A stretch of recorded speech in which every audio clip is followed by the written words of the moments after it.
Sud Radio, midi 14h, Alexis Poulain, sans réserve. Et on se retrouve le vendredi ensemble pour 2 heures jusqu'à 14h sur Sud Radio. Au sommaire de cette émission, on va parler de la crise agricole qui est loin d'être finie, bien au contraire, avec notre invité Patrick Legras, porte-parole de la coordination rurale, qui sera là pour répondre à nos questions. On va aussi faire un point sur le salon de l'automobile avec Luc Châtel, président de la plateforme automobile. Où en est la filière auto en France? Est-ce qu'il y a de quoi s'inquiéter avec les folles lois européennes? Et puis on parlera des folles lois européennes, mais aussi plus largement de cette vision mondialiste avec notre invité à 13h, Ludovic Greyling, pour son livre Le monde qu'ils veulent, lire et écouter nos élites pour comprendre la révolution en cours, car oui, ils veulent une révolution et visiblement les Français ne sont pas tout à fait d'accord avec ça. Si vous souhaitez réagir, posez vos questions, 0826 300 300, le standard de Sud Radio. On vous attend, à tout de suite dans Poulain sans réserve. L'invité. Et notre invité, c'est pour parler de la crise agricole. Patrick Legras, porte-parole de la coordination rurale, responsable des grandes cultures également. Bonjour. Bonjour. La crise agricole, elle est loin d'être terminée, ne fait que commencer. On se rappelle, en début d'année, c'était le sujet chaud de Gabriel Attal, alors Premier ministre. Il n'avait fait qu'une chose, se mettre en scène avec des fiches Bristol sur une mode de foin pour expliquer qu'il avait compris. Rien ne s'est passé depuis, on a l'impression. Les panneaux de village sont à nouveau mis à l'envers. On voit que il y a toujours la question. Et puis pire encore, on apprend par le journal Politico que l'Europe est en train de réfléchir à acheter le silence des agriculteurs français pour faire passer la pilule très amère du Mercosur. Encore un traité mondialiste pour assurer la casse finale de l'agriculture française et européenne. Où en est la mobilisation aujourd'hui ? Alors la coordination rurale, on va commencer par un point positif de politique, puisque vous faites allusion aux fiches Bristol sur un ballon rond. À cette époque, M. Attal avait pris l'engagement de sortir l'agriculture de l'OMC. Ça nous avait scotché, c'était la première fois qu'un politique ou qu'un ministre en parlait. Mais c'est resté lettre morte. C'est la première et la seule fois dont on en a parlé. Magnifique. Aujourd'hui, il faut être clair. Alors tant pis, on va jouer pour pas avoir trop d'ennuis. Aujourd'hui, l'Europe et la France, on va dire, couvrent ou jouent sur un système, on va dire, pernicieux. Parce que c'est pas bien de dire mafieux, mais le système pernicieux de la mondialisation de l'agriculture. Donc, comme vous reprenez, et au mois de février, ça allait déjà mal, février-mars, on avait 40% des agriculteurs qui étaient en sursis. Avec la crise actuelle, c'est-à-dire les conditions de prix, les conditions de production, les conditions climatiques, ces fameux 40% de sursitaires, maintenant, ils sont en prison. Alors, pourquoi en prison? Et je prends ce mot exprès, en prison par rapport au niveau financier, c'est-à-dire ils sont prisonniers de leur banque, ils sont prisonniers de ce qu'ils doivent aux coopératives, ils sont prisonniers de leurs fournisseurs de matériel, c'est-à-dire qu'aujourd'hui ces gens-là, ils sont dans la merde, faut être clair, et vous avez en plus qui se sont greffés entre 20 et 30% d'agriculteurs supplémentaires qui eux survivaient et qui eux sont tombés ou sont en train de tomber avec tout ce que l'on peut vivre, aussi bien dans l'élevage, avec les crises sanitaires qui sont multiples, qui sont exponentielles et multiples, avec aujourd'hui une volonté, on va dire, mondialiste de se fournir au moins cher, ce que l'on peut comprendre, mais ce qui est totalement inadmissible pour nous agriculteurs, puisqu'on le peu de marchandises que l'on a, on n'arrive pas à la vendre, on n'arrive pas à la valoriser, on ne sort pas de revenus. Donc aujourd'hui, vous avez donc 70% des agriculteurs qui savent pas comment ils vont pouvoir redémarrer au printemps prochain. Donc c'est sûr qu'on est sur une poudrière. On l'a dit, on le répète. Je pense que on a des petites emplettes, on va vous donner là 2 millions, 1 million. On veut pas la charité. Ce qu'on veut aussi, c'est on ne veut pas crever.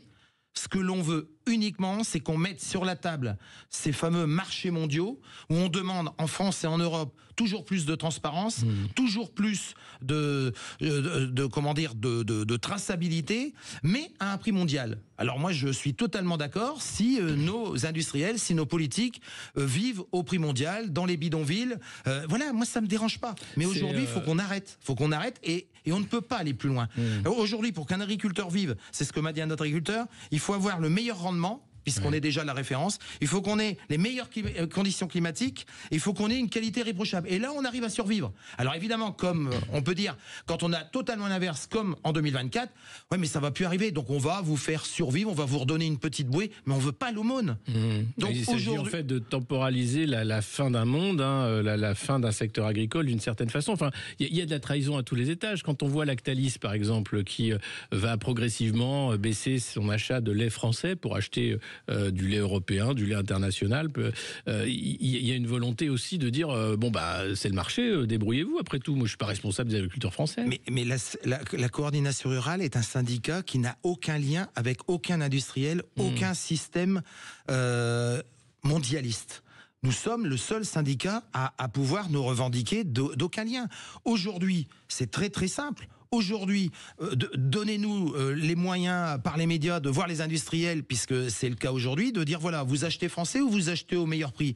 Ils vont tous dire qu'ils achètent du français, mais quand on voit, je vais prendre l'exemple du sucre, puisque c'est non seulement c'est catastrophique pour cette année, mais on sait qu'on va être catastrophique pour l'année prochaine. On a des rendements qui sont inférieurs de 25 à 35%. Non. On a un prix qui va être en chute de 25%. Et on nous a dit, les industriels, évidemment le privé, parce que le système coopératif, vous comprenez, il est assez proche du pouvoir et du syndicat, je dirais, qui s'appelle FNSEA encore. On a dit, pour l'année prochaine, messieurs les agriculteurs, vous mettrez 15% de betteraves en moins, parce que de toute façon, ça nous coûtera moins cher de produire moins sur notre outil industriel que de vous payer du sucre au prix mondial. Parce que on importe, non pas comme avait pris l'engagement l'Europe, 100 ou 200 000 tonnes de sucre, on va en importer cette année plus de 500 000 tonnes d'Ukraine. Rien que d'Ukraine, parce qu'il y a tous les accords, en plus, c'est des millions. Oui. Avec en plus une concurrence totalement déloyale, puisque le marché européen a été ouvert aux produits ukrainiens. Ils utilisent les produits phytosanitaires qu'ils veulent. Là, par contre, ça dérange personne. Mais ça ne dérange vraiment personne. Ça dérange le consommateur français. Mais même pas, parce qu'il n'est pas au courant. On en parle justement sur Sud Radio, parce qu'on parle vrai. Il faut être au courant de cette entourloupe. Mais les politiques, ça les dérange pas. Oui, mais c'est la trahison, là. C'est bien le problème.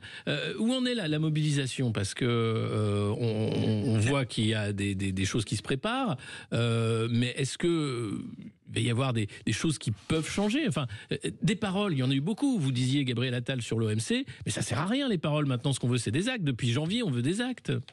Aujourd'hui, la première chose, on est encore dans les récoltes, puisque comme vous avez pu voir avec les conditions climatiques catastrophiques, on est énormément en retard. On était déjà l'année dernière en retard, on est encore plus en retard cette année. Aujourd'hui, on a donné, non pas comme certaines personnes 15 jours, on a donné 1 mois aux responsables français et européens pour non pas trouver des solutions de quelques semaines ou de quelques mois pour sortir de la crise agricole, non pas française mais européenne. Le dossier mondial, nous on s'en fout, parce que nous, ce qu'on veut faire vivre, c'est les 400 000 agriculteurs. Il y a d'autres syndicats avec 500 ou 150 000, ça leur suffit, c'est pas notre cas. Donc aujourd'hui, on a dit, et on répète, on va donner encore quelques semaines pour qu'on ait non pas alors évidemment non pas des points d'appui, par exemple là, la LOA, la retraite, comme là vous dites, ça on s'en fout. C'est-à-dire que le chic aujourd'hui de nos politiques, c'est de nous noyer. On nous noie, même nous en tant que syndicat, on nous demande il nous faut ça pour demain, il nous faut ça pour hier. Mais ça on s'en fout. Il y a un problème de fond, c'est le prix et les revenus. Ça c'est un problème de fond, quelles que soient les productions. Donc soit on sort comme d'autres, comme la culture, ça ne nous dérange pas. D'être un artiste de la terre, ça ne nous dérange pas. Si on sort de ce fameux commerce mondial, soit ça va pas bien se passer. Parce que de toute façon, les gens n'ont rien à perdre. Aujourd'hui, je peux vous dire que non seulement les agriculteurs sont dans la merde, mais même les distributeurs. Quand je dis les distributeurs, aujourd'hui, le matériel, ils ne vendent plus rien. Aujourd'hui, les coopératives, ils ont des dettes, c'est-à-dire ce qui a été livré ne paye même plus les charges agricoles. Donc là, on est en train on a déjà flingué le système industriel, on a déjà flingué le système textile. C'est vrai que pour la mondialisation, il ne restait plus que le système agricole. Ouais. Sauf que là, vous allez avoir des gens qui sont motivés. On était motivés au mois de février. Je peux vous dire que là, dans les semaines qui viennent, le jour où on va se mettre en route, ça ne sera pas nous dire non, on va discuter. On se mettra en route. Et ça, je peux vous dire que ça durera des semaines, pour ne pas dire des mois. C'est-à-dire qu'on est en train de s'organiser pour que ça dure, parce qu'on veut sortir de la crise agricole. Ouais, et pour sortir de la crise agricole, ce que vous dites, c'est qu'il faut sortir des traités de libre-échange internationaux. Est-ce qu'il ne faut pas sortir de l'Europe aussi ? Parce que le problème, ce n'est pas l'Union européenne. Non, mais le baratin, il est général. C'est-à-dire que le baratin, il est général. Aujourd'hui, on veut faire plus beau que beau, mais ça ne nous dérange pas, mais avec des gens qui sont hors sol ou qui connaissent pas notre métier. Donc moi, ça m'est égal. Aujourd'hui, on en est à la coordination. On nous dit, on répond, mais on voit bien, on nous pose 10 fois les mêmes questions, on les recoupe, ça plaît pas les réponses, faut pas en parler. Donc non, ce qu'ils veulent aujourd'hui, c'est qu'on ferme notre gueule. C'est brutal, mais c'est ça. Qu'on ferme notre gueule. C'est silence. Mais oui, mais c'est logique, parce que c'est quasiment fait avec certains syndicats, mais ça ne se fera pas avec la coordination rurale. Donc la FNSEA m'a assuré qu'ils étaient contre le Mercosur également. Ouais, mais ils sont contre beaucoup de choses. Mais depuis 30 ou 40 ans, tout ce qui a été évoqué là, on dit qu'il y a on a trop, et c'est vrai, on a 300, 400, 500% de législation au niveau agricole. Mais depuis 30 ou 40 ans, je pense pas que ce soit la coordination rurale qui ait dit oui. Donc aujourd'hui, il n'y a qu'un seul syndicat qui a toujours dit oui par rapport à des compensations. Et les compensations, ils se font pour quelques-uns. Hein. Vous avez des groupes aujourd'hui coopératifs qui sont milliardaires, qui sont à l'export. Donc, mais nous, ça, on ne connaît pas. Nous, ce qu'on veut, c'est faire vivre les agriculteurs français et nourrir les Français avec de la bouffe française. Est-ce qu'on peut le faire dans le cadre des traités européens? Vous savez pertinemment que non. On va nous mener en bateau depuis 1 an. C'est pour ça qu'aujourd'hui, vulgairement... personne n'aura le courage, pour pas dire autre chose, de dire oui, l'Europe et Bruxelles comme Strasbourg, puisqu'il se renvoie aussi la balle, est à côté de ses pompes au niveau de la bouffe française ou de la bouffe européenne. On est à côté de nos pompes. Mais quand on vend des voitures, quand on achète des voitures, quand on vend des avions, quand on vend des armes, qui est-ce qui est la variable d'ajustement? C'est l'agricole. Ça a toujours été comme ça. Donc ça va pas changer. Et les gens aujourd'hui qui ont fait ces décisions, qui ont appliqué ces décisions depuis des décennies, c'est pas des quelques centaines ou quelques milliers d'agriculteurs qui vont changer. C'est pour ça qu'on va changer de gouvernement. Faut donner un peu de temps, puis on changera peut-être encore. Mais là, c'est terminé. Je peux vous dire que cet automne, c'est terminé parce que de toute façon, les gens vont en crever. Les agriculteurs vont en crever. Et nous, ce qu'on veut, c'est on va dire ce que vous mangez, parce que nous, on le sait. Comme vous avez pu voir, je peux vous ai montré en antenne. Là même, on en est à un point où il faut pas dire ce qui se passe. Ouais, c'est interdit. Je peux vous montrer, c'est interdit, donc je peux être poursuivi. Il faut pas dire ce qui se passe. Et ça, c'est couvert par des politiques, je regrette. Donc non, là, on est au bout du système, d'un système que les gens, que ce soit le Premier ministre ou les ministres, ont vécu. Donc pour eux, changer, c'est pas possible, c'est pas envisageable. Pour faire ça, il faut changer les hommes. Et aujourd'hui, les gens avec qui ça a marché 30 ou 40 ans, eh ben, ils vont essayer encore de nous convaincre que leur système est le bon. Oui, alors que c'est un système qui, comme vous le disiez, a massacré l'industrie et est en train de massacrer maintenant l'agriculture. On était un pays exportateur avec une indépendance agricole importante, l'arme verte. Chirac en parlait encore à l'époque où il était président. Aujourd'hui, on importe plus qu'auparavant et on voit cette crise agricole qui n'en finit pas. Et moi, ce qui me choque, c'est de voir que les responsables politiques font comme si de rien n'était. Attention, importer ne nous dérange pas. En tant que producteur, comme d'autres pays, importer ne nous dérange pas. Ce que l'on souhaite, c'est quand même une préférence française et européenne avant d'importer et de faire des cadeaux à des gens qui en ont certainement besoin. Mais aujourd'hui, on est français avant d'être européen, avant d'être mondialiste. Et aujourd'hui, nos responsables sont d'abord mondialistes, surtout européens, et occasionnellement français, malgré les discours, parce que comme on dit dans la campagne, les discours, ça nourrit pas un veau. Hein. Voilà. On voit la crise de la dette qui est vraiment le scandale actuel au niveau national. Vous parliez de la prison au sens figuré des agriculteurs. Il y a aussi une crise de la dette dans le monde agricole. Mais la dette se met à plusieurs niveaux. C'est-à-dire que pour mettre une pression et faire obéir des petits soldats, que sont les agriculteurs, faut les tenir. Soit vous les tenez parce qu'il y a de la vente et les gens gagnent de l'argent, donc c'est un modèle, soit vous les tenez en ne les payant pas et en les tenant financièrement, soit par leur coopérative, soit par leur négoce, soit par leur banque, soit par leur... voilà. Donc aujourd'hui, je peux vous dire qu'une grande majorité des agriculteurs sont tenus. Donc après... Pour se séparer de ce carcan, il n'y a que 2 solutions. Soit vous cédez votre exploitation, c'est-à-dire que vous avez un prix et quelqu'un d'autre s'endette pour vous payer votre dette, soit vous arrêtez. Et aujourd'hui, on a de plus en plus d'agriculteurs qui ont 30, qui ont 40 ans, qui ont fait 10, 15 ans, qui sont obligés d'arrêter ou de faire un deuxième métier pour mettre les bouts en agricole. Mais ça, c'est honteux. C'est-à-dire quand j'entends ou quand je vois, puisque je suis sur Twitter essentiellement, quand je vois on vous soutient, on est avec vous, on vous aime, vive la betterave, vive le blé, vive les vaches. Mais oui, mais tout le monde est pour cela.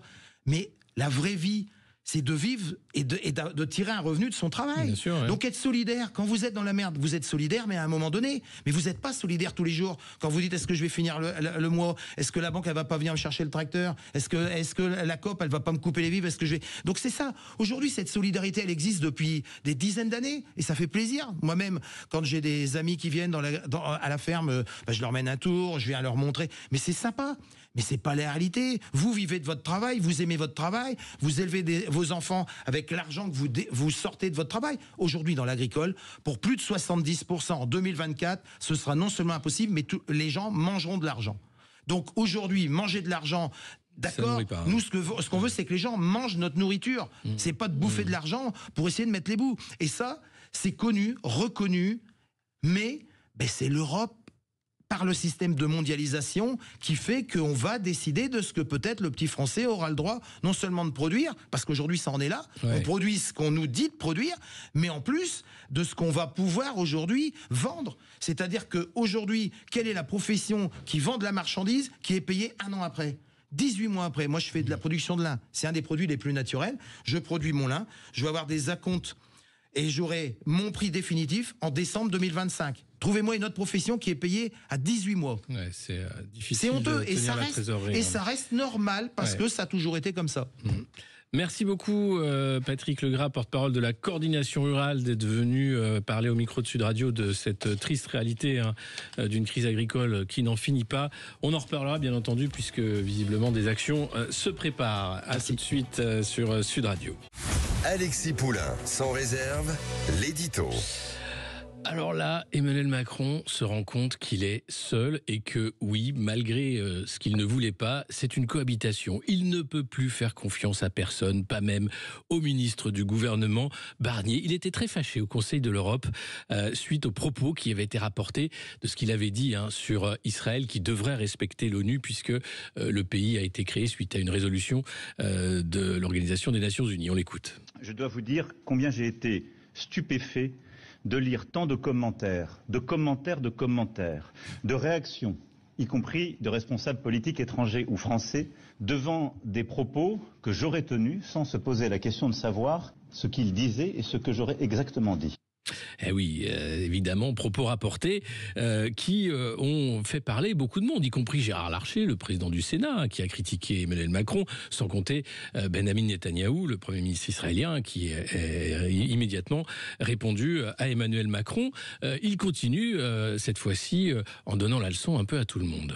Et je crois que je dis suffisamment sur la situation au Proche-Orient pour ne pas avoir besoin de ventriloque. Tout cela est une preuve, au fond, d'un délitement du débat public et d'un manque de professionnalisme des ministres qui ont répété des propos déformés, des journalistes qui les ont repris et des commentateurs qui ne se sont pas attardés à la réalité et à la véracité de tels propos. Alors voilà, tout le monde en prend pour son grade, les ministres seront contents, les journalistes ont immédiatement réagi en disant « mais écoutez, on n'est pas là pour reprendre les communiqués officiels ou simplement les mots d'une porte-parole qui va simplement raconter quelques trucs ». Le journalisme, c'est aussi d'aller chercher ce qu'il y a derrière. On le sent fâché, Emmanuel Macron, et on le sent un peu perdu, mais il y a un vrai problème parce que au final, il explique que sa parole, c'est la parole de la France. Il faut donc remettre les choses en bon ordre et avec honnêteté, parce qu'il s'agit là, sur un sujet extrêmement grave, de la parole de la France. Ni plus ni moins. Et c'est bien le problème, ni plus ni moins la parole de la France, et plus personne au niveau international ne comprend ce que dit Emmanuel Macron, particulièrement sur la crise au Proche-Orient. Le matin, il faut faire un embargo sur les armes pour Israël. Le soir, non, c'est pas vraiment ce que je voulais dire. Et il y a les déclarations en off, il y a les déclarations officielles, et puis au final, personne ne sait sur quel pied danser. La France, qui autrefois avait une diplomatie indépendante, pouvait parler à la rue arabe d'un côté, et puis aussi à Israël et aux autres partenaires. Aujourd'hui, on a l'impression que c'est un gloubi-boulga. Le en même temps, ça ne marche pas en diplomatie et la stupéfaction d'Emmanuel Macron, eh bien, elle est peut-être là. Alexis Poulain, sans réserve, l'invité. Et notre invité, c'est Luc Chatel, président de la plateforme automobile, pour parler d'un bilan sur le salon de l'auto, mais aussi la filière automobile. Jusqu'à présent, on a vu des déclarations, encore une fois, d'Emmanuel Macron sur la réindustrialisation et puis les réalités, la difficulté pour les constructeurs de se conformer à ce plan du tout électrique de la fin de la voiture thermique en 2035. Est-ce encore une folie européenne que de vouloir s'aborder l'industrie automobile européenne? Bonjour, tout d'abord, merci de m'avoir invité. Alors, il y a beaucoup de questions dans ce que vous venez de dire. L'industrie automobile a pris un virage historique, qui est celui de la décarbonation, qu'on assume totalement. C'est-à-dire que l'automobile veut être apporteuse de solutions face au plus grand défi de notre génération, qui est comment résoudre ce problème de changement climatique. Et nous pensons d'ailleurs que ce sont plutôt les ingénieurs de l'industrie qui vont résoudre ce problème plutôt qu'ailleurs. Donc nous avons pris un virage important qui est en l'occurrence en Europe vers l'électrique. J'avoue que l'industrie automobile, elle avait défendu une diversité de solutions plutôt qu'une solution unique. Mais je pense que ce débat est plutôt derrière nous. Et donc elle s'est engagée à fond avec des investissements massifs. C'est plus de 200 milliards d'euros investis en Europe. Et vos auditeurs pourraient le constater s'ils viennent d'ici dimanche au Mondial de l'Auto, parce que tout ce qu'on voit au Mondial de l'Auto n'existait pas il y a 3 ans, il y a 5 ans. Donc il y a eu des investissements qui, à la fin, se concrétisent par des nouvelles voitures, par des nouvelles motorisations, par de nouveaux écosystèmes avec des entreprises qui maintenant collaborent à la filière automobile, dans le recyclage des véhicules, dans l'économie circulaire, dans les matériaux. Voilà, donc il y a une nouvelle industrie automobile qui est en train de se créer. Ce qui se passe aujourd'hui, c'est que finalement, l'Europe a réglementé, elle a pris cette décision d'interdire le moteur thermique en 2035. Les industriels ont investi, mais il arrive finalement le pire, c'est-à-dire qu'à la fin, le consommateur hésite. Et le consommateur, depuis quelques mois, il ne suit plus. C'est-à-dire que le prix de la voiture électrique est quand même beaucoup trop élevé pour le consommateur. Il y a plusieurs raisons de cette hésitation, et donc du coup que le marché ne prend plus, le marché de l'électrique, ce qui est un énorme sujet, parce que les constructeurs, toute la filière, les équipementiers, les entreprises de la sous-traitance, qui sont essentielles pour notre filière, elles ont pris ce virage. Et là, on est au milieu du gué, parce que le niveau d'activité est très bas. Et on ne vend plus assez de véhicules électriques. Alors pourquoi on ne vend plus assez de véhicules électriques ? D'abord parce que c'est trop cher. Et donc on a toujours dit au pouvoir public, vous réglementez, vous voulez qu'on change de technologie, mais ça va prendre de nombreuses années pour qu'on réduise l'écart entre le coût de revient d'une voiture thermique et celui d'une électrique, environ 50%. Et donc, pendant toute cette période, le temps qu'on réduise cet écart, il faut compenser par des bonus, ce qu'avait fait le gouvernement précédent. C'est-à-dire qu'on a eu des bonus à des niveaux élevés. Le problème, c'est qu'on les a réduits et qu'on les a ensuite changés. On a changé la règle tout le temps. On a changé 15 fois de règle. Je dis bien 15 fois. En 5 ans. Voilà, donc on a un premier sujet, c'est la voiture électrique reste encore élevée, même si au Mondial de l'Auto, vous voyez une R5 dont le prix d'entrée de gamme avec le bonus est autour de 21 000 euros, la IC3 Citroën est autour de 19 000 euros. Donc il y a eu des progrès, mais il faut encore faire des progrès et on va encore avoir plusieurs années où l'électrique sera plus cher que le thermique. Puis ensuite, on a d'autres raisons qui font que le marché est atone. D'abord, aujourd'hui, il y a des problèmes dans la consommation de manière générale. L'automobile, c'est un produit de consommation dont on peut toujours reporter l'achat. C'est un achat très impliquant. Et vous savez, on n'achète pas beaucoup de voitures dans sa vie. Et en France, le premier achat de véhicule neuf, il se fait à 59 ans. Donc, on peut toujours reporter la décision d'achat. Et c'est ce qui se passe en ce moment.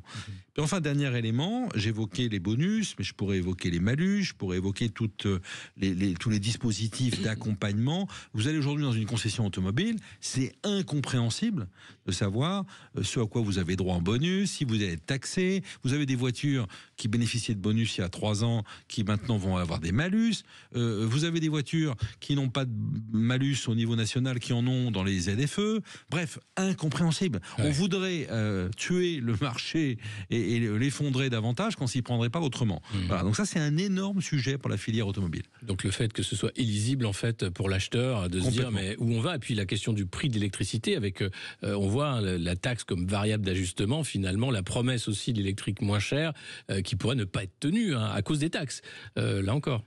Alors là encore, effectivement, alors l'électricité chez soi, lorsque vous avez la chance d'habiter soit dans un pavillon ou que vous avez la possibilité de brancher une borne de recharge dans une collectivité, la recharge à domicile reste le meilleur moyen et le coût le plus compétitif. Voilà. Par contre, si vous allez dans le domaine public, vous avez aujourd'hui un coût dans les bornes de recharge qui est trop élevé, il faut le dire. Et puis, la taxe sur l'électricité, effectivement, ne sera pas du bon en la matière. C'est un mauvais signal envoyé à ce moment-là. Complètement. Ouais. Et l'autre question aussi, c'est mettre la charrue avant les bœufs, en quelque sorte, de dire on va ouvrir une filière, la filière électrique, mais les infrastructures ne sont pas prêtes. Et en revanche, il y a des pays qui sont prêts depuis des années, la Chine en particulier, qui produit la majorité des voitures électriques sur le marché international, qui a vu un pays de cocagne avec une Union européenne qui a ouvert grand les portes, et c'est seulement maintenant qu'on réfléchit à des taxes sur l'importation de voitures chinoises. Oui. Effectivement, ce qui se passe en Chine est intéressant sur le plan industriel. Ensuite, c'est évidemment une menace pour l'Europe et pour la France en particulier, mais c'est très intéressant. Pourquoi ? Parce qu'ils ont, comme toujours en Chine, mis en œuvre une stratégie de long terme. Il y a déjà de très nombreuses années qui se sont engagés dans la neutralité carbone en 2040, les Chinois.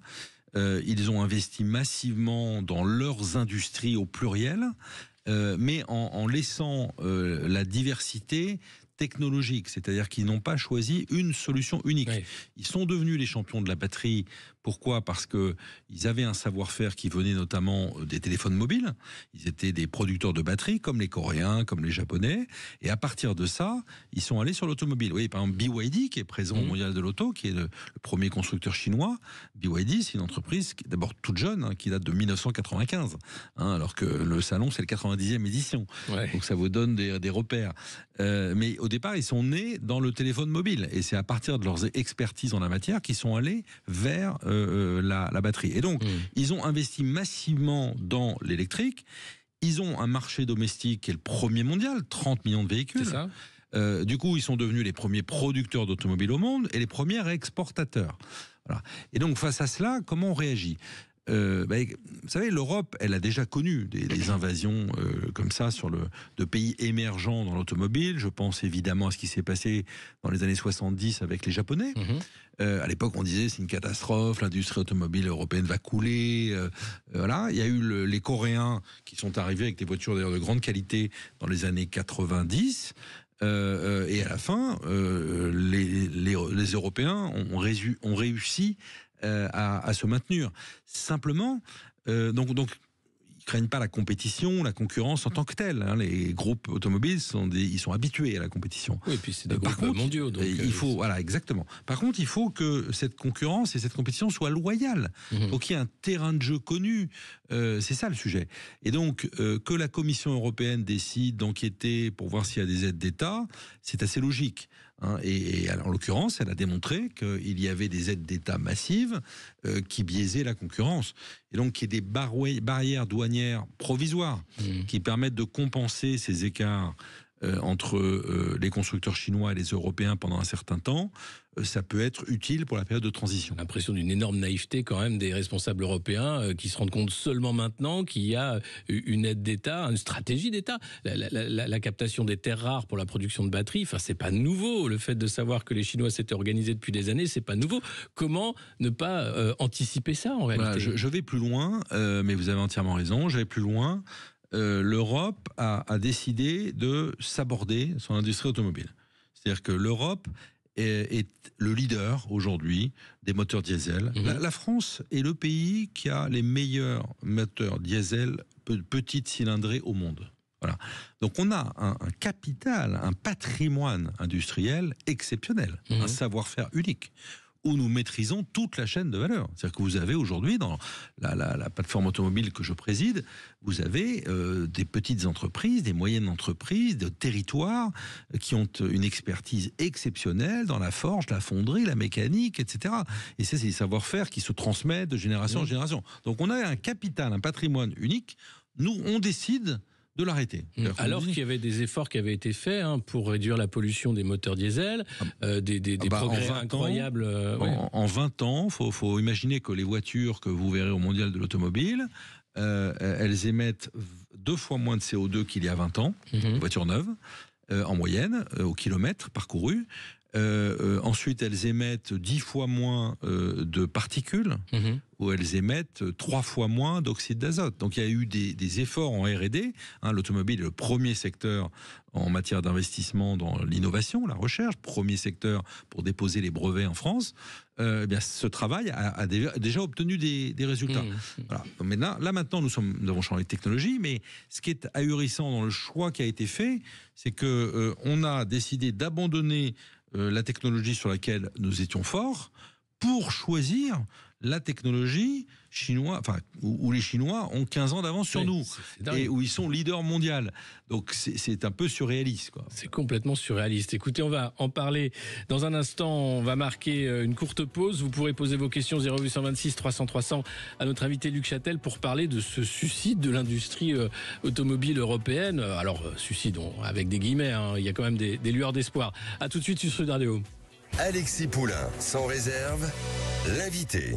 Et on se retrouve avec notre invité Luc Châtel, président de la plateforme automobile, pour parler du salon de l'auto, mais aussi de la filière automobile qui inquiète parce que cette conversion vers l'électrique à horizon 2035 à marche forcée, elle est difficile.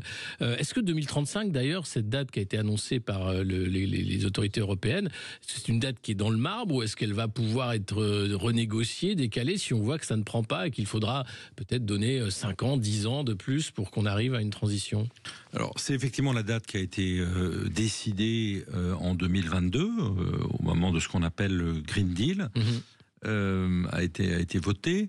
Il est prévu, dans ce cadre-là, ce qu'on appelle une clause de revoyure, c'est-à-dire que l'ensemble des parties prenantes se mettent autour de la table en 2026. Et là, nous allons mettre sur la table les chiffres du marché, les projections, les études d'impact, pour regarder en gros si on est capable d'y arriver ou pas. Alors nous demandons d'ailleurs qu'on puisse commencer à discuter de cette clause de revoyure dès l'année prochaine, c'est-à-dire dès le début de l'année 25. Pourquoi ? Parce que on voit bien, je vous donne un chiffre, normalement on avait prévu d'être au niveau européen autour de 22% de part de marché de véhicules électriques en 2025. On est aujourd'hui à 12%. Et vous avez des écarts énormes en Europe entre des pays qui, au départ, comme la France, ont plutôt bien joué le jeu, où la trajectoire a bien progressé. On est à 17% de part de marché en France aujourd'hui. Et des pays de l'Europe du Sud, par exemple, on est à 3%. Voilà, donc vous avez d'énormes écarts, même au sein même de l'Europe. Donc la vraie question, c'est est-ce qu'on va être capable de tenir cette trajectoire ? Compliqué, surtout si on modifie en permanence les bonus, les aides. Les Allemands, d'ailleurs, ont supprimé, il y a un peu moins d'1 an, les bonus. Qu'est-ce qui s'est passé ? Le marché de l'électrique s'est effondré et le marché du diesel est passé devant, les ventes de diesel. Oui, non, ce qui est normal, puisqu'il y a quand même ce principe de lisibilité qui est assez terrible. On va écouter, à propos de la filière des véhicules et de l'industrie automobile, Sophie Binet de la CGT, qui réagissait au Salon de l'Auto hier. 100 000 suppressions d'emplois sur les 5 dernières années, 80 000 sur les 5 prochaines. Voilà la situation d'emploi dans la filière automobile en France. C'est une filière entière qui est en train d'être rayée de la carte, sachant que notre industrie, la place de l'automobile dans notre industrie est centrale. Vous êtes d'accord avec ce que dit Sophie Binet, rayée de la carte ? Nous avons toujours alerté les pouvoirs publics sur l'impact de cette transition sur l'emploi. Pourquoi ? Parce que, si vous voulez, un moteur électrique, ça n'a rien à voir avec un moteur thermique. Il y a 30% de composants en moins, il y a beaucoup moins de pièces, et c'est pas les mêmes métiers. Donc ça veut dire que vous avez les gens qui pensent qu'il suffit de mettre une batterie dans un châssis de moteur thermique, c'est pas du tout comme ça que ça marche. Donc, du coup, vous avez des métiers et donc des entreprises de la filière qui soit vont disparaître, soit vont devoir trouver de nouvelles perspectives dans l'aéronautique, dans le médical, dans d'autres métiers. Ils vont devenir sous-traitants pour d'autres grandes filières. Donc ça, nous le disons depuis le début. Et puis de l'autre côté, il faut inventer la formation, donc l'accompagnement des salariés pour les métiers de demain de l'automobile. C'est ce que d'ailleurs nous faisons, nous, la filière, dans le cadre de cette transition. Je prends l'exemple des batteries dans les Hauts-de-France. Vous avez 4 gigafactories qui vont ouvrir. La première a démarré, elle s'appelle ACC. Eh bien, nous mettons en place des programmes de formation pour les salariés qui étaient avant dans les usines d'assemblage d'automobiles, en l'occurrence de PSA. Nous les formons, 200, 300, 400 heures de formation pour ensuite travailler dans des gigafactories de batteries, qui n'est pas du tout le même métier. Parce que fabriquer une batterie, c'est de la chimie, c'est pas du tout de l'automobile. Voilà. Donc depuis le début, nous disons qu'il va y avoir des mutations, et d'ailleurs nous travaillons avec les organisations syndicales dans le cadre de l'Observatoire de la métallurgie pour faire des projections en termes de suppression d'emplois. En 2021, on a fait une projection qui montrait que l'impact du changement de motorisation pour la filière automobile, ce serait environ 65 000 emplois perdus. Et là, compte tenu du niveau d'activité très bas de la filière automobile, moins 23% par rapport à 2019, à l'avant-Covid, on est encore à un niveau de vente très bas, eh bien, ça peut avoir davantage d'impact, malheureusement. Encore pire. On a avec nous un auditeur, Bruno de l'Hérault, bonjour, qui souhaite réagir. Bonjour. Bonjour Alexis, bonjour à l'invité.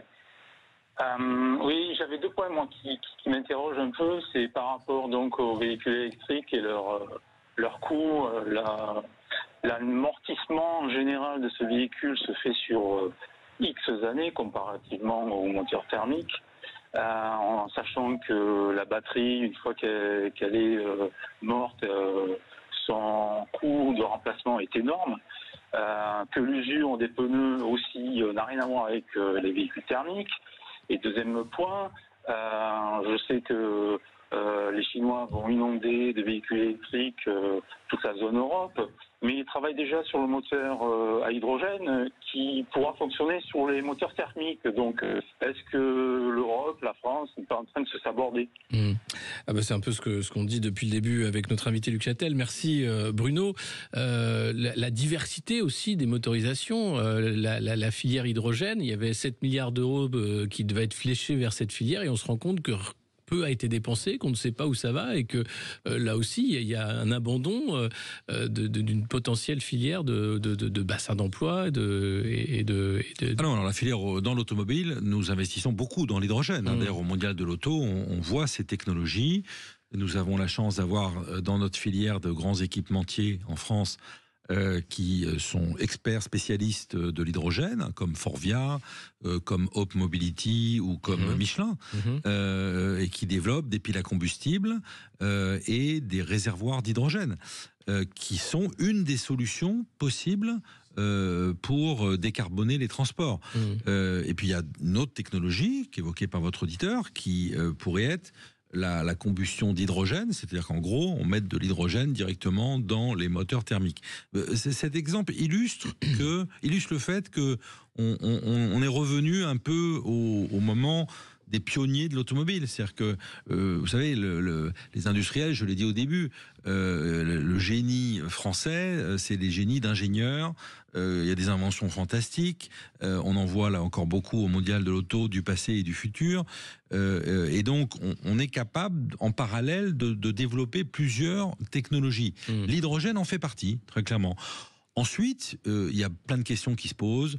D'abord, il faut que l'hydrogène il soit propre, il soit vert, et donc ça veut dire toute une filière d'approvisionnement d'hydrogène à créer, de production et d'approvisionnement d'hydrogène. Ensuite, il faut qu'il soit à un coût accessible. On revient au même sujet que le coût de la batterie.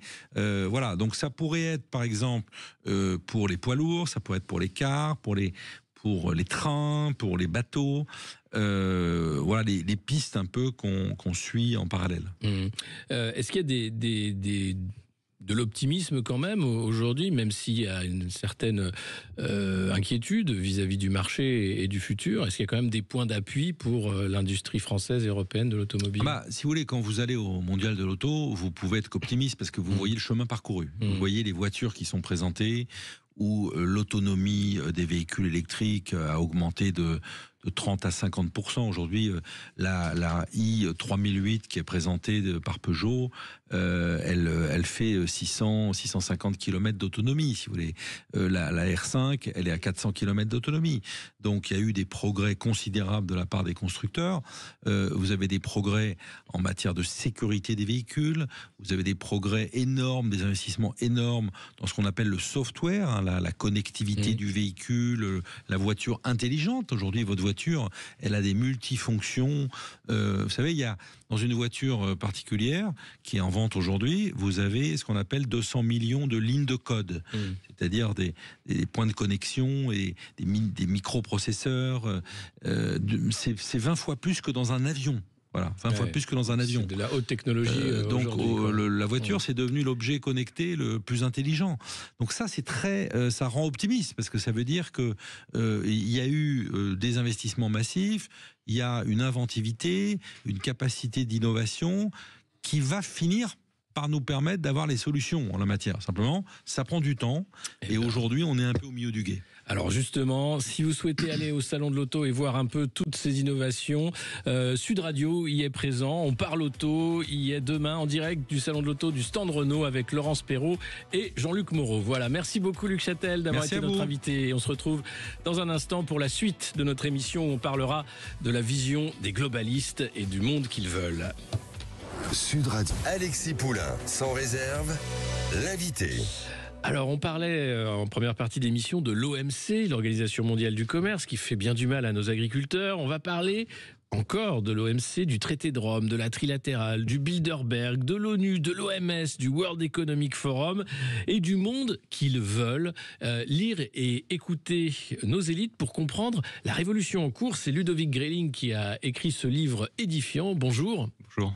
Alors un livre où on apprend qu'il y a un plan vraiment partagé par de nombreuses élites et ça depuis la création de l'Union européenne avec le traité de Rome, Jean Monnet et les autres, mais qui remonte avant avec l'internationale socialiste, avec l'envie en fait de changer le monde et de changer les humains aussi d'une certaine façon pour arriver à un chaos qui va recréer une nouveauté. Qu'est-ce qui vous a poussé à écrire ce livre qui est une somme quand même d'informations sur les déclarations qui se suivent et se ressemblent depuis les années 50 et même avant jusqu'à aujourd'hui? Je pense que si j'avais eu un peu plus le temps, j'aurais peut-être écrit un peu plus tôt, mais pas avant le Covid. La période du Covid a quand même été très particulière avec des mesures extrêmes et puis aussi des décisions qui pouvaient friser l'invraisemblance. On se souvient d'Emmanuel Macron qui prépare le premier confinement. Donc on va tous être enfermés chez nous. Il dit en même temps, le virus n'a pas de passeport, je laisse les frontières ouvertes. Donc là, il y a une contradiction. Et en fait, quand on suit ces personnes-là, quand on les rencontre parfois, moi j'ai été journaliste financier, donc j'ai pu rencontrer un certain nombre de personnes. Quand on les lit, quand on suit leur discours, on se rend compte qu'il y a un état d'esprit profondément révolutionnaire, et on parle bien là de personnes qui sont au pouvoir, qui sont assez fines, intelligentes, qui paraissent modérées, mais qui ne le sont pas du tout. Et par exemple, je m'étais plongé avec curiosité dans le livre d'Emmanuel Macron qui s'appelait Révolution. On avait lu vraiment qui s'appelait Révolution. C'était son livre pour la campagne de 2017. Et dans celui-ci, il annonçait lui-même des transformation profonde. C'est ça. Il faut réinventer notre pays. Nous sommes entrés dans une nouvelle ère. Il y a des termes comme ça. Il parle de conversion également. Il parle de conversion. Et cette transformation profonde est un terme typiquement qui est utilisé très souvent, très fréquemment depuis des décennies, depuis le Club de Rome jusqu'à nos présidents de banque centrale européenne, jusqu'à notre président de la République actuelle.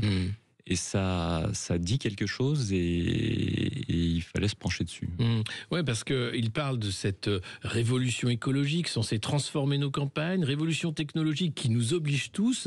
Et donc, ce qu'il disait, c'était de vouloir... il y avait des solutions pratiques aussi, égrenées dans ce livre Révolution. Donc, tout est ouvert, tout est écrit quasiment. Il proposait de lancer un budget de la zone euro, par exemple, pour financer des investissements communs, avec un ministre des Finances de la zone euro. Ça, c'est écrit dans son livre. Ça fait une dizaine d'années qu'en fait, les présidents de l'Europe, ce qu'on appelle les présidents de l'Europe, c'est le président de la Commission européenne, le président de la Banque centrale et le président du Conseil européen, appellent à la création d'un trésor européen, d'un ministre des Finances et d'un trésor européen qui lèverait des impôts en nom propre.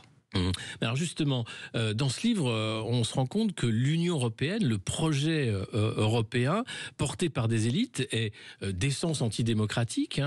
Jean Monnet, qui organisait à huis clos des réunions entre intellectuels, technocrates pour créer ce projet, alors que les ministres avaient du mal à savoir ce qui se passait en fait, et allaient chercher de l'information auprès de Jean Monnet, qui cachait l'information. Tout se construit comme ça, sans l'aval des populations. On se rappelle bien sûr du référendum de 2005 qui a été volé, le non qui gagne, et le nombre de référendums sur l'Union européenne où les populations, les peuples disent non, mais finalement le projet continue de se construire. Est-ce que le projet européen est un projet profondément antidémocratique ? En tout cas, c'est l'idée depuis le début et qui n'a jamais été dite telle qu'elle, aussi simplement, c'est l'idée de créer un État central sur tout le continent, un État unitaire. Qui est censé remplacer à terme les États allemands, français, italiens. Et j'ai envie de dire pourquoi pas, mais effectivement, ça a été fait de manière discrète. Et le terme construction européenne, c'est un terme qui désigne la construction d'un État européen. Et il faut le dire, voilà, il fallait le dire. C'est pas à la limite, on peut en débattre. Mais c'est certain que les choses ont été faites de manière plus ou moins cachée ou discrètement, et surtout avec des coups de force parfois. Vous citiez le référendum de 2005, par exemple. Il y a d'autres événements qu'on pourrait citer. Je signale aussi que l'Union européenne aujourd'hui lève de l'argent en nom propre, elle émet des obligations d'État estampillées Union européenne, comme n'importe quel État. Les traités ne le permettaient pas. Non, ça n'existe pas, c'est pas écrit. Les 750 milliards, le quoi qu'il en coûte qui en découle du Covid, ça a été totalement inventé. C'est une prérogative que s'est donnée l'Europe finalement pour avancer dans cet agenda d'État central qui ne dit pas son nom, parce que c'est ça qui est terrible dans ce projet, c'est qu'on a l'impression que toutes les élites aujourd'hui au pouvoir sont d'accord, que oui, on va faire un projet d'intégration davantage poussé, avec maintenant un commissaire européen à la défense. Là encore, c'est un ministère qui se profile, avec une présidente de la Commission européenne non élue, Ursula von der Leyen, qui se prend pour une sorte de reine de l'Europe, de présidente de l'Europe quasiment, un collège, la Commission européenne, là encore, avec une opacité totale sur la façon dont sont nommés les commissaires européens. Ils sont proposés par les pays, mais l'assemblage se fait sans qu'on le sache vraiment. Thierry Breton en a fait les frais, et on se rend compte que personne ne remet en cause cette construction qui, quand même, fait la loi, puisque la loi européenne prime sur maintenant la loi nationale. Parce qu'il y a derrière, je crois, ils ont une image, une volonté très forte. Il y a une opiniâtreté qu'on ne soupçonne pas, que j'ai pu moi-même constater quand j'ai rencontré certaines personnes, comme l'ancien président de la Banque Centrale Européenne. Une opiniâtreté féroce, vraiment, c'est un projet quasi sacré. Je vous cite José Manuel Barroso, l'ancien président de la Commission européenne, qui affirmait que nous sommes une construction très spéciale, unique dans l'histoire de l'humanité. Josep Borrell, il y a à peine 2 ans, c'est le représentant de l'Union européenne aux affaires étrangères, affirmait que l'UE était la meilleure combinaison de liberté politique, de prospérité économique et de cohésion sociale jamais produite par l'humanité. Vous voyez, on est dans un état d'esprit très particulier à Bruxelles. Il se passe quelque chose, et je pense que ça a été identifié. Il y a déjà des citations dans le livre sur le général de Gaulle qui voyait Jean Monnet comme un illuminé. Absolument, il avait traité de malade, c'était rapporté ça par Roger Perfit. Et de fait, on est dans un processus, on peut dire révolutionnaire, mais encore une fois, la révolution, ils l'invoquent, ils en parlent. Je suis étonné qu'on n'en parle pas davantage, parce qu'ils le disent eux-mêmes. Oui, ils le disent, et surtout, ils l'écrivent, et ils expliquent que c'est irréversible, et à n'importe quel prix. Ursula von der Leyen explique que l'euro est irréversible, et que l'Europe fera tout, l'Union européenne fera tout pour empêcher que ce qui a été construit soit détricoté, mais à quel prix? Et ça, c'est la question. Jusqu'où sont-ils capables d'aller? Jusqu'où sont-ils capables d'aller? C'est une très bonne question. Ce qui est sûr, c'est que dans leur tête, l'Union européenne n'est pas achevée encore. L'idée, c'est de s'élargir davantage, de renforcer ce qu'ils appellent l'intégration, ce qui est plutôt la centralisation des pouvoirs à Bruxelles et à Francfort. Et là-dessus, on n'est pas encore dans une union complète. C'est le terme d'Ursula von der Leyen. Oui, parce qu'ils ont peur de la désintégration, enfin du délitement de ce projet. La fragmentation, c'est un terme. Je l'ai su naturellement depuis très longtemps. La fragmentation, c'est un terme, mais surutilisé depuis une quinzaine d'années. Il l'utilise, Barroso, l'ancien président de la Commission européenne, l'utilisait dans son livre des dizaines de fois. enfin dans un livre qui lui était consacré et dans la préface qu'il a faite. Donc c'est vraiment la centralisation n'étant pas achevée. Nous ne sommes pas encore à l'état d'un État unique pour tout le continent, on en est encore loin, même s'il y a eu des avancées extrêmement importantes ces 12 dernières années. La fragmentation est une chose effectivement qui est crainte là-bas. Et aussi, enfin, quand vous dites qu'il y a une atmosphère particulière à Bruxelles, c'est sur la façon aussi dont la peur est systématiquement agitée, c'est-à-dire que l'Europe est menacée, elle vit de crise et elle se relève toujours, et ceux qui seraient contre le projet européen, en fait, pourraient faire sombrer le continent européen dans les heures sombres du nazisme. Enfin, il n'y a pas de terme, enfin, tout est dans l'outrance, en réalité, pour dire qu'on n'a pas le droit de critiquer ce projet européen. Il y a beaucoup de mots effectivement excessifs, pas seulement dans l'UE, on parlera peut-être du Club de Rome ou d'autres, mais il y a beaucoup effectivement de termes très excessifs, grandiloquents, et ça, les crises sont un moyen pour eux, c'est vraiment extraordinaire. Un dirigeant classique, normalement, il essaye d'éviter les crises ou de faire au mieux malgré les crises. Et les crises chez Jean Monnet, chez José Manuel Barroso, je cite aussi un conseiller spécial de l'Institut Jacques Delors, sont considérées comme un moyen positif d'avancer. Il les voit d'une manière positive. Macron a des mots sidérants dans un entretien qu'il a accordé au Financial Times il y a 4 ans. De l'événement et le fait qu'il faut être ouvert au choc. Et on le voit bien, Emmanuel Macron provoque les crises. La dissolution en est la dernière, par exemple, crise politique provoquée, volontaire, sans compter ce qui s'est passé en Nouvelle-Calédonie. Donc une façon de gouverner par le chaos.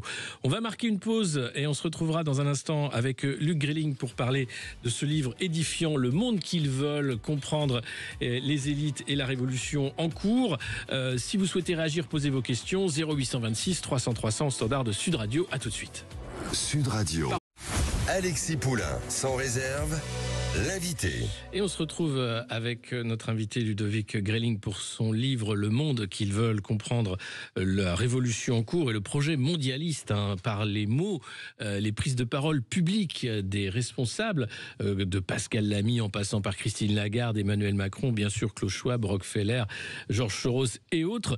On parlait ici sur ce plateau en première partie d'émission avec le porte-parole de la coordination rurale, justement de la crise agricole en France, et lui disait le problème évidemment ce sont les traités internationaux. Gabriel Attal, lorsqu'il était Premier ministre, avait fait une promesse qui n'engageait que lui évidemment, de sortir l'agriculture de l'OMC. Rien n'a été fait depuis. On voit bien qu'il y a toujours des postures. La réalité c'est que aujourd'hui l'Union européenne compte acheter le silence des agriculteurs français pour faire passer le Mercosur. Rien n'arrête en fait ce projet globaliste. Alors, des événements sont venus quand même mettre des grains de sable. Depuis une dizaine d'années, les projets de l'OMC sont un peu à l'arrêt, parce que les États-Unis notamment ne suivent plus, et de moins en moins de pays. Néanmoins, quand on écoute Pascal Lamy, il explique bien que l'Union européenne fait tout pour garder cet état d'esprit et rester. L'Union européenne est clairement restée dans les traités de l'OMC, l'Organisation mondiale du commerce. Pascal Lamy, qui a exercé 2 mandats consécutifs de directeur général à l'OMC, qui a eu une importance considérable, a expliqué qu'au cours des 70 dernières années, nous avons établi le cadre juridique et institutionnel permettant de gérer une intégration économique plus étroite au niveau régional et mondial. Et il affirmait aussi, surtout, que le secteur agricole avait fait l'objet d'un traitement particulier dans les pays développés. Et le but, c'était clairement de donner la main aux pays en développement, aux pays du tiers-monde. Les pays développés avaient déjà l'industrie, beaucoup de technologies, et l'idée, c'était de faire monter les pays en développement. Et il le dit lui-même, c'est une révolution. L'Occident a produit la matrice relative de son déclin, de son propre déclin, qui est les progrès du reste du monde. Il le dit tel quel. Alors on sent bien le déclin de l'Occident. En revanche, on ne voit pas l'équivalent sur les pays en développement. L'idée était d'égaliser les niveaux de vie. Mais c'est terrible parce que ce plan globaliste existe. Il est écrit à longueur de livres. Pascal Lamy, qui en 2004 publie La démocratie monde, c'est le titre de son livre quand même, et qui explique que le véritable projet de la gouvernance mondiale doit être être la construction d'un pouvoir démocratique mondial. Donc il y a un projet de gouvernance mondiale. Il y a une obsession planétaire, une obsession du monde, une prétention et un besoin surtout, je crois, d'englober le tout du regard. J'ai l'impression que ces gens-là voient le monde moins diversifié qu'il n'est et plus petit qu'il n'est en réalité. Et ce qui est important de voir aussi, c'est que finalement ces projets-là ont finalement surtout touché les pays occidentaux. Le reste du monde a plutôt profité de ces projets-là. Et oui, il faut les lire, il faut les écouter. En fait, il y a aussi sans doute du positif. Faut pas tout. La question n'est pas de savoir si la mondialisation est bonne ou mauvaise. La question est de savoir s'il y a un forçage de la mondialisation dans un court laps de temps. Ce qui est le cas. Ils le disent en fait. Club de Rome, années 60, et aujourd'hui on voit où on en est. Vous parlez de José Manuel Barroso, qui était avant Ursula von der Leyen à la tête de la Commission européenne.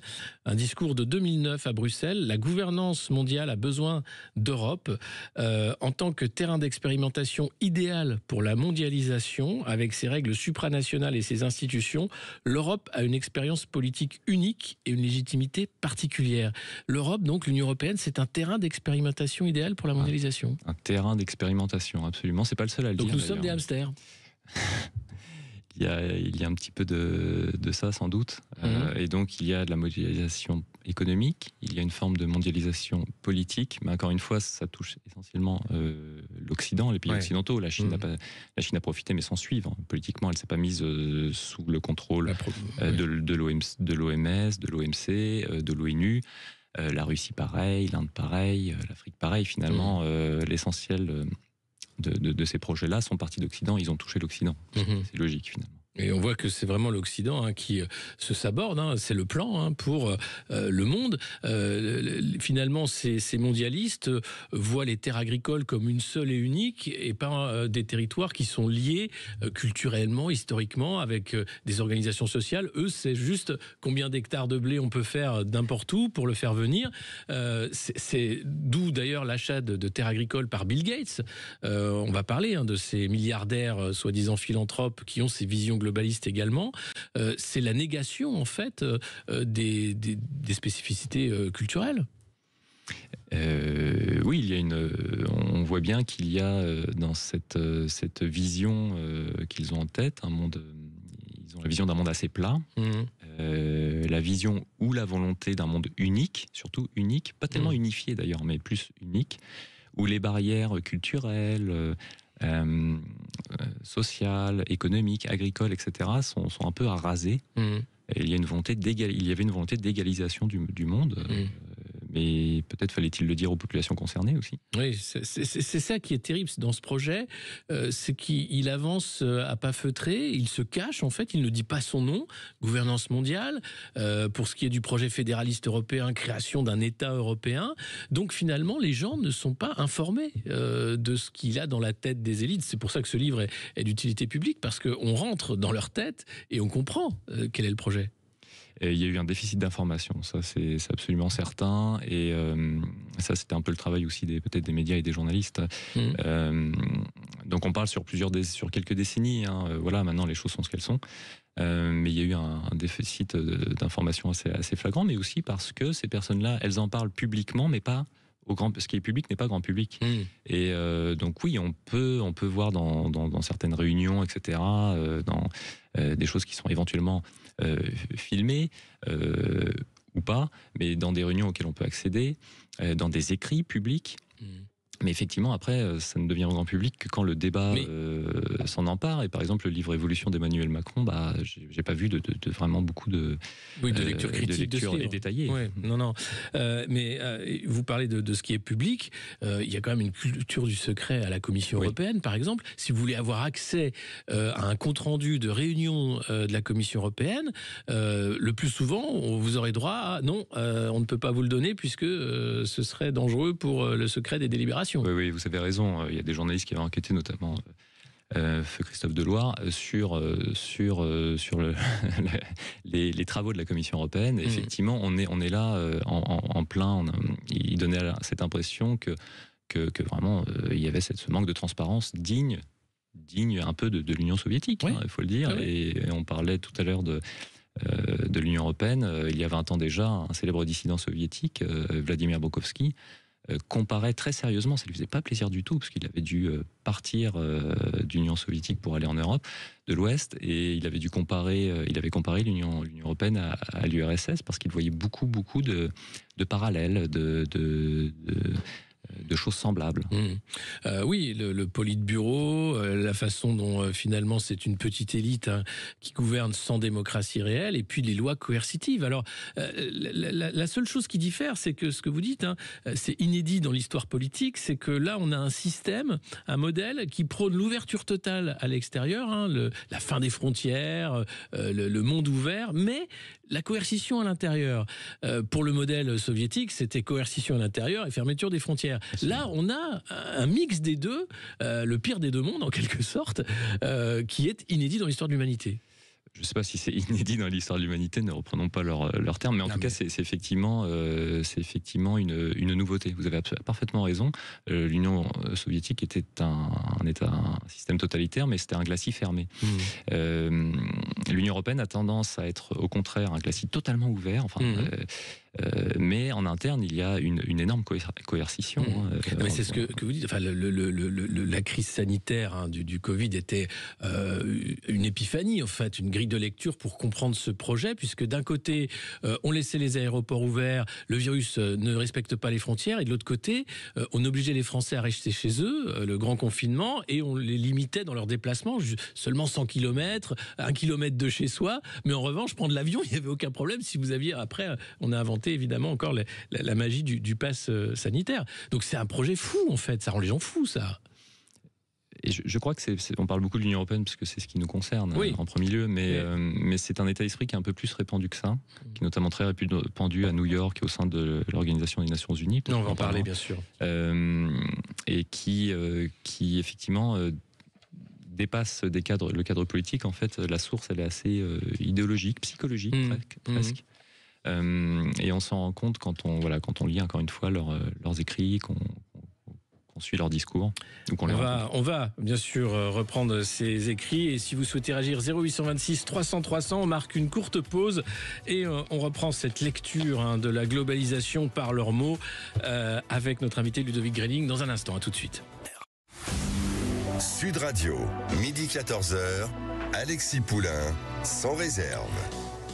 Et on va continuer de parler du projet mondialiste qui existe, qui est réel, qui est même documenté, public, avec notre invité Ludovic Grelling et son livre Le monde qu'ils veulent lire et écouter nos élites pour comprendre la révolution, car il est question d'une révolution. Un projet qui remonte à loin, on parle du Club de Rome, mais on parle aussi de l'Internationale socialiste, et puis sur un projet fou d'ailleurs, le projet de Kalergi, qui voulait un métissage de la population européenne. Ça a été le premier récipiendaire du prix Charlemagne, et cet intellectuel richissime lui prônait un multiculturalisme et un métissage de la population européenne dans les années années 30, il me semble. Années 20 même. Années 20, oui, voilà. Oui, alors Kalergi, c'est un diplomate qui est de la même génération que Jean Monnet, et c'est l'un des pères fondateurs de l'Union européenne, qui est presque aussi important que Jean Monnet. C'est une star à Bruxelles, tout le monde le connaît, je veux dire.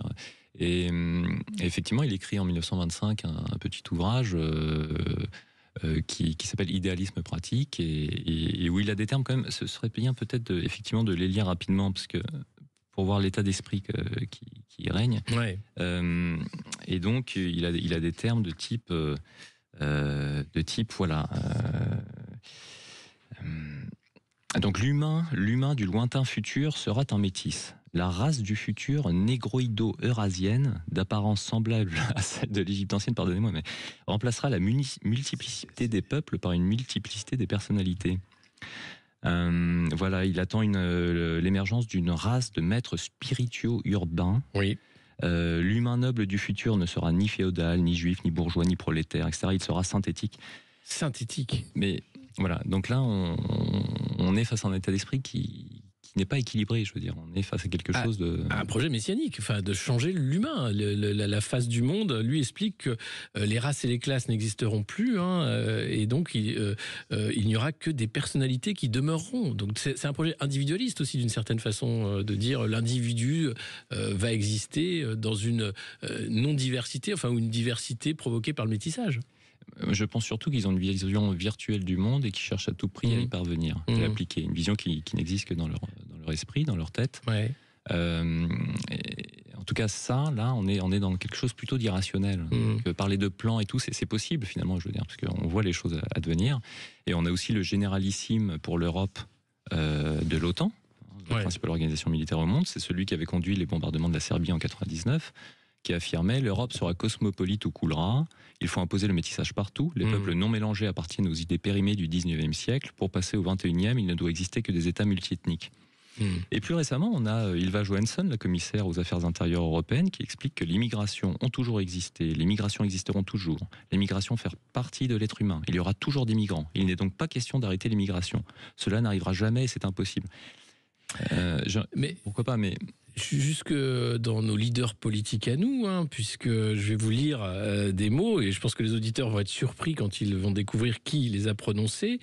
Défi du métissage que nous adresse le 21e siècle, ce n'est pas un choix, c'est une obligation, c'est un impératif. On ne peut pas faire autrement, au risque de nous retrouver confrontés à des problèmes considérables. Nous devons changer, alors nous allons changer. On va changer partout, en même temps, dans l'entreprise, dans les administrations, à l'éducation, dans les partis politiques. On va se mettre des obligations de résultats. Si ce volontarisme républicain ne fonctionne pas, il faudrait alors que la République passe à des méthodes plus contraignantes. Et ben, qui a dit ça? C'est pas Jean-Luc Mélenchon qui parle de créolisation, c'est Nicolas Sarkozy. À l'école polytechnique. En 2008. L'école polytechnique. Et ça dénote effectivement un esprit obsessionnel. Je ne sais pas si Sarkozy le disait avec énormément de volontarisme personnel, mais en tout cas, il appliquait, il savait qu'il ferait plaisir à des gens en disant ça. Et ça monte, là on est dans des termes obsessionnels, violents, coercitifs. Ah oui. Irrationnels. Un président de la République quand même. Ouais, voilà. Qui les prononce. Absolument. Et ça dénote un état d'esprit profondément révolutionnaire. Et la question n'est pas de savoir le monde de demain ne sera pas celui d'hier. Mais avoir une image en tête et chercher à tout prix à l'appliquer au collectif, je veux dire, c'est de la sociopathie, c'est pas... Mais c'est même au-delà. Enfin, vous aviez la commissaire Ylva Johansson qui avait ce même discours sur les migrations qui ont toujours existé, qui existeront toujours. Ça, c'était il y a 10 mois. C'est ça. Et elle chiffre l'immigration régulière et irrégulière dans l'Union européenne à 3,8 millions en année ordinaire. C'est autant que le nombre de naissances au sein de l'Union européenne. Ils ont tout à fait conscience qu'ils sont en train de construire un nouveau monde. Je veux dire, c'est évidemment que ce genre de tendance disloque une société. En tout cas, en crée une nouvelle, enfin c'est ce qu'ils espèrent. Et je pense qu'il y a forcément aussi il y a des victimes collatérales, tout ça, ils le savent très bien, mais c'est contingent. Le projet est trop fort. Mais les chiffres donnent le tournis. Depuis 2015, l'Union européenne, France et Allemagne en tête, vous l'écrivez, a accueilli près de 26 millions d'immigrés réguliers et clandestins, selon les statistiques officielles. Là, voilà les chiffres que nous avons. Oui, et à côté de ça, il faut voir aussi que l'Union européenne va encore s'élargir. L'élargissement de l'Union européenne est dans toutes les têtes à Bruxelles. Ils en parlent comme d'un fait accompli. Enrico Letta, l'ancien président du Conseil italien qui a déposé un rapport à Bruxelles, en parle comme d'un fait accompli. Thierry Breton en parlait comme d'un fait accompli. Van der Leyen aussi, également, il y a un an à peine. Et donc cet élargissement est censé aller dans un premier temps dans les Balkans, mais jusqu'en Géorgie aussi. C'est-à-dire au-delà de la Turquie, qui reste... d'ailleurs, l'un des grands projets depuis le début, c'est-à-dire que vous parliez de Koudenov Kalergi tout à l'heure, l'idée, dans son discours du prix Charlemagne en 1950, il parlait d'une Union européenne de la Turquie, de l'Atlantique à la Turquie. On a presque envie de dire dans un premier temps. Ouais, mais d'ailleurs, c'est la guerre d'Ukraine est là aussi pour cristalliser et dire il y a un projet européen, nous devons tous nous serrer les coudes, une crise provoquée, là encore, pour créer une confrontation entre la Russie, qui ne veut pas de ce modèle d'une certaine façon, et puis nos valeurs. On rappelle, Ursula von der Leyen, Emmanuel Macron, cette guerre d'Ukraine, c'est une guerre pour nos valeurs. Alors là, on revient sur l'idée de la crise, mais c'est aussi effectivement la guerre en Ukraine est vue par certains. Je cite Pascal Lamy qui dit que cette guerre en Ukraine peut provoquer un fort sentiment d'appartenance, comme on l'a avec des rêves ou des cauchemars, plutôt avec des cauchemars.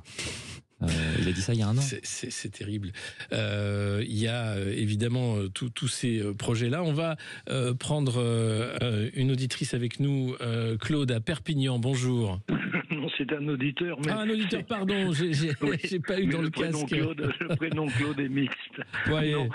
Bonjour Alexis Poulain et bonjour à votre invité, Monsieur Grilling. Moi, la question que je voudrais lui poser, mais je pense que la réponse, il l'a déjà donnée sous les différentes interventions les différents propos qu'il a tenus. Est-ce qu'un projet mondialiste n'est pas par essence absolument totalitaire, parce que il peut pas être démocratique quand il y a 8 milliards d'humains qui sont concernés. Donc finalement, est-ce que c'est pas le monde d'Aldous Huxley dans lequel on veut nous emmener, et est-ce que c'est pas sur cette terminologie-là, parce que c'est très sympathique la créolisation, hein, c'est un mot qui est sympathique en fait, alors que le totalitarisme mondial, ça me paraît peut-être un angle de de défense plus puissant. Alors à ce projet mondialiste, est-ce qu'il est d'essence totalitaire, même si Pascal Lamy passe de démocratie globale, c'est un leurre. Peut-être, mais en tout cas, il n'est pas mondial déjà. Encore une fois, on parle beaucoup on parle d'Occident. On parle, voilà, oui. C'est ça. Ce sont des dirigeants, des élites qui transforment nos pays, mais qui n'ont très peu de prise sur une grande partie du monde. Donc encore une fois, le monde est plus vaste qu'on ne le dit. Même des termes comme BRICS, etc. Je pense que c'est assez réducteur. Et donc, il est certain que sur votre première proposition, oui, quand on parle de totalitarisme, il y a une réalité incontestable. Hein, j'intitule un de mes chapitres une obsession du contrôle et de la planification. Il y a vraiment une obsession du contrôle et de la planification qui est très forte dans ces esprits. Mais par contre, ce n'est pas mondial. Oui, c'est extrêmement limité. Chez eux, tout est mondial. De toute façon, l'économie est mondiale, le climat, il est mondial. Vous savez, là, on est à Paris. Si on fait 2000 km au nord, on se retrouve dans le cercle polaire arctique. Ouais. Si on fait 2000 km au sud, on est dans le désert du Sahara. Donc climat mondial, c'est aussi des termes tout ça très discutables. On va parler du GIEC aussi, qui arrive après pour parachever cette planification, puisque l'idée c'est toujours de prévoir ce futur avec l'idée que ces gens-là ont raison, que leurs solutions sont les bonnes, qu'il n'y a pas de mise en cause de cela. Et pire encore, ceux qui critiqueraient ce projet mondialiste, ou cette idéologie au-delà du projet, seraient des réactionnaires, ringards, dangereux, nationalistes, porteurs de guerre. Enfin, il y a une volonté de discréditer toute critique de cette idéologie. Oui, ça c'est comme dans tout processus qu'on peut dire révolutionnaire, parce qu'encore une fois, c'est eux qui l'appellent de leur vœu. Il y a évidemment une volonté de discréditer les oppositions, qui sont finalement des oppositions souvent centristes, modérées. Finalement, les personnes, elles réagissent parce qu'elles se demandent mais qu'est-ce qui leur arrive. Il y a une transformation profonde de notre pays depuis les années 80. Alors les gens, ils réagissent, c'est normal. Mais vous savez, Vladimir Boukowski, j'y reviens, mais quand il fait le parallèle, justement, il faisait le parallèle entre l'URSS et l'UE, c'est aussi le genre de choses qu'il mettait en avant. Tous ceux qui s'opposaient à ce projet qui est considéré, on l'a vu tout à l'heure, comme un projet unique dans l'histoire de l'humanité, extraordinaire, etc. C'est des termes qu'on avait en URSS d'ailleurs. Bien sûr. Ouais. Sont effectivement catalogués comme des méchants rêves. Mais aussi sur le fait que la vie humaine n'a peu d'importance, le mouvement des populations, il y a eu l'Holodomor en Ukraine, les colonisations des républiques socialistes annexées. Là, on a la même chose, la vision gestionnaire matérialiste dont vous parlez. Il y a un rapport, par exemple, de la division de la population des Nations Unies en mars 2000 sur le Japon, la Corée du Sud, la Russie et l'Europe. Et selon cette division, l'Union européenne, les pays de l'Union européenne auraient besoin d'une immigration nette de 674 millions d'individus d'ici à 2050 pour maintenir la pyramide des âges. C'est davantage que toute sa population. Ce rapport s'appelle Replacement Migration. Ça, c'était effectivement un rapport qui avait fait pas mal parler dans les milieux des démographes professionnels, qui avait montré qu'en plus, il y avait des défauts méthodologiques majeurs, en fait. Donc, c'était... mais ça montre effectivement l'envie profondément gestionnaire. Je cite Jacques Delarosière aussi, qui est un ancien patron du Fonds monétaire international, et qui explique mais pourquoi il parle de surplus, de déficit, et pourquoi on ne pourrait pas organiser les flux. Il en parle. C'est ça, c'est dans ce rapport, c'est l'idée de flux. C'est aussi l'idée de flux, ouais, absolument. Ouais. Et ça fait quelques décennies quand même que... Est-ce qu'il n'y a pas un frein à tout ça quand même? Alors il y a déjà, quand il y a un référendum, ça pose problème, puisque là, quand on demande l'avis des populations, souvent c'est non. Je le disais, les Français souhaitent revenir à une France d'hier, pas à ce qui est aujourd'hui. Enfin, les populations n'adhèrent pas à cette idéologie. Et puis on voit bien, regardez, l'Allemagne est obligée de revoir sa politique de frontières ouvertes et de migration. Olaf Scholz est obligé d'avancer, sinon l'AfD gagne encore trop de terrain. On voit bien en France la poussée du Rassemblement national. Il y a quand même l'idée que les populations n'adhèrent pas du tout à cette idéologie. Il y a des réactions profondes. La plus forte, je pense, elle est aux États-Unis. Elle se passe aux États-Unis, car ils ont vécu à peu près les mêmes choses. Et donc il y a des réactions très très fortes. Néanmoins, en Europe, j'ai pas... Comment dire, on verra bien ce que ça donne. Moi, je ne sais pas de quoi sera fait l'avenir, mais admettons que les flux, par exemple, sont même réduits de moitié. Qu'est-ce que ça va changer? Si vous voulez, on en a encore à se demander le droit d'asile, comment... Voilà, je ne sais pas si on a le temps, mais en tout cas... Si, on va revenir, on va marquer une courte pause, mais on pourra continuer bien sûr sur ce sujet. 0826 300 300, si vous souhaitez réagir, posez vos questions à notre invité Ludovic Greyling pour son livre Le Monde qu'ils veulent. Lire et écouter nos élites pour comprendre la révolution en cours. Sud Radio, midi 14h, Alexis Poulain, sans réserve. Et on continue notre plongée dans la psychologie des élites mondialistes et leur façon qu'ils ont de planifier le futur, de voir le monde aussi. On parlait bien sûr de l'immigration. On va parler du Club de Rome, qui est un club très fermé où on écrit justement sur ce qu'il se passe. Et il y a un rapport qui s'appelait la première révolution globale de 1991. Voilà ce qu'écrivait le Club de Rome, vous le citez dans votre livre. Il est clair qu'aucune mesure n'arrêtera efficacement les tendances de l'immigration. Cela pourrait entraîner une forte augmentation du racisme défensif dans les pays d'accueil et favoriser l'émergence d'une série de dictateurs de droite portés au pouvoir par le vote populaire. De telles situations ne doivent pas se développer. Il est donc tout aussi important, outre l'augmentation de l'aide au développement dans les pays pauvres, de préparer les populations des pays riches à accepter cette réalité. C'est incroyable quand même de lire ça dans le rapport. C'est-à-dire que la démocratie, non, il faut préparer, on est là dans l'ingénierie sociale pure et simple. Le Club de Rome, c'est ce cercle d'industriels, de hauts fonctionnaires et de financiers qui a été créé en 1968 et qui publie en 1972 son premier rapport essentiellement environnemental, et il y avait d'ailleurs des choses intéressantes. Mais en gros, dans ce rapport, il disait si on ne change pas, si on ne transforme pas en profondeur la structure politique internationale, en gros, si on ne centralise pas aussi les choses, il le dit, ça va être la catastrophe, il y aura des famines, et puis faut changer la fabrique entière de nos sociétés, ça, ce sont ces termes, changer la fabrique entière. Et donc en 91, effectivement, il publie cet autre rapport, ils en ont publié un certain nombre. Où on voit des choses de ce type-là, c'est-à-dire que leur analyse a été élargie, non seulement à l'immigration, mais pas que. Et dans ce rapport, on voit des termes extrêmement curieux. Il y a un chapitre qui s'appelle le malaise humain, et un autre chapitre qui s'appelle le vide. Un sous-chapitre, un sous-paragraphe est intitulé « Vers un monde schizophrénique ».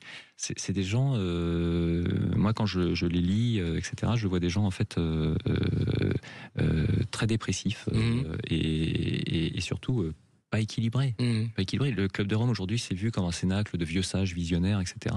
Mais non, c'est pas le cas. On a affaire quand même à des cas d'angoisse vitale. Enfin, c'est comme Klaus Schwab et son angoisse de la mort, qui devrait être vaincu par la technologie. Ils sont tous finalement autour de ça. Mais ce qui est terrible, c'est de voir qu'il y a cette idée, que c'est écrit, et que la démocratie reste quand même un problème. L'idée, c'est de faire en sorte que les gens acceptent l'idéologie qui est la leur, à savoir l'explosion des modèles traditionnels de la famille, des sociétés, la fin des frontières, et maintenant le transhumanisme et ce genre de projets qui ne sont pas majoritaires dans les populations. Le Club de Rome, dans son premier rapport, en fait, même un peu avant, il a appelé à la création d'un forum de discussion qui ne passent pas par les discussions classiques intergouvernementales et qui réunissent des grands chefs d'entreprise, des hauts fonctionnaires, etc. Et il se trouve qu'en 71, enfin début des années 70, est créé le Forum européen du management qui deviendra le Forum de Davos. Et c'est ce fameux Forum de Davos où effectivement Klaus Schwab affirme que la technologie va tout changer, par exemple, et que la cellule familiale traditionnelle va être remplacée par un réseau familial international. Ce sont ces termes. Vous voyez, on est dans des choses irrationnelles, en fait, qui sont grandioses, mais qui ne sont pas très claires. Enfin, on est dans l'idée d'un homme nouveau, qui est donc une pulsion totalitaire de changer la nature humaine par la technologie, par la croyance, que vous voulez, mais une nouvelle religion aussi, hein, sur ce mondialisme. Il y a un côté démiurgique dans ces actions-là. Mais je voudrais revenir au Club de Rome, à son rapport de 91, qui s'intitule La première révolution mondiale. Pour montrer l'état d'esprit où alors à la fois on voit effectivement de la manipulation, effectivement une obsession du tout de la planète, et aussi de la dépression, une forme de dépression. Je vais vous citer: dans la recherche d'un nouvel ennemi pour nous unir, nous en sommes arrivés à l'idée que la pollution, la menace du réchauffement climatique, des pénuries d'eau, la famine et ainsi de suite feraient l'affaire. Woodfield veut Bill. Dans leur totalité, dans leurs interactions, ces phénomènes constituent une menace commune qui appelle à la solidarité de toutes les populations. Bon, on a compris. Tous ces dangers sont causés par l'intervention humaine et ce n'est que par des changements d'attitude et de comportement qui peuvent être surmontés. Le véritable ennemi est alors l'humanité elle-même.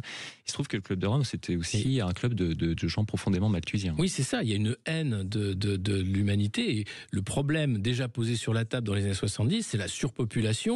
On était seulement à 4 milliards d'humains et pour eux, c'était déjà une catastrophe. On était déjà à un point de bascule sur eux.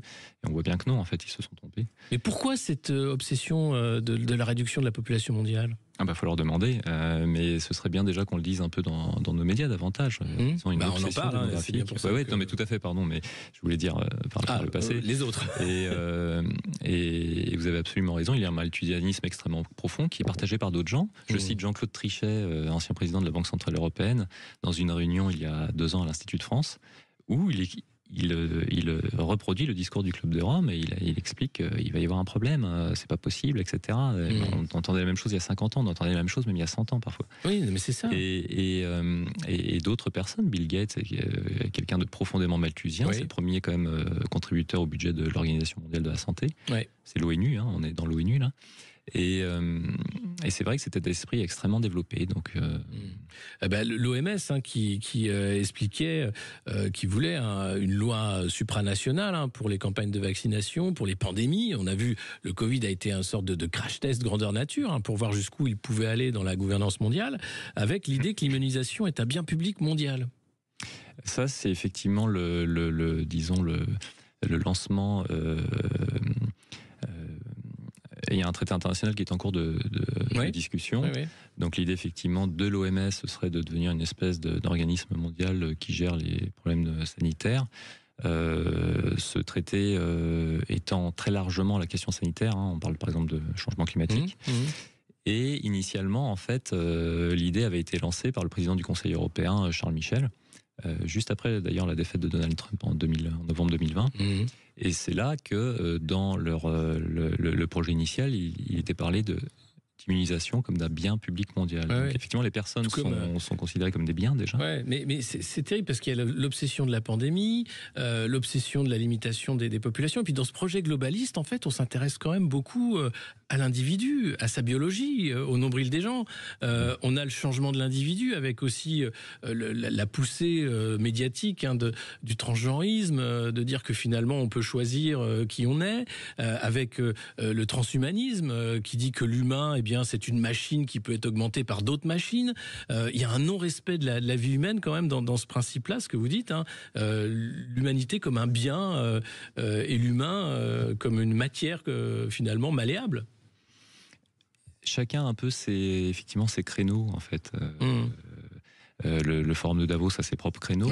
C'est l'idée que la technologie va tout révolutionner. Ce sont les termes de Klaus Schwab dans un livre paru il y a 8 ans déjà. Il y en a d'autres, ça va être plus le créneau politique, institutionnel. Et d'autres encore, ça va être effectivement le créneau sociétal.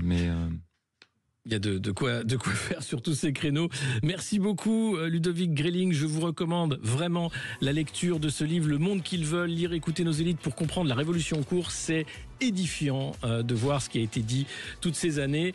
La suite sur Sud Radio, Brigitte Lahaie va vous parler justement de l'emprise. Comment s'en défaire? Alors comment se défaire de l'emprise des globalistes par exemple? Ça pourrait être un cas d'école. À très bientôt et la suite sur Sud Radio tout de suite.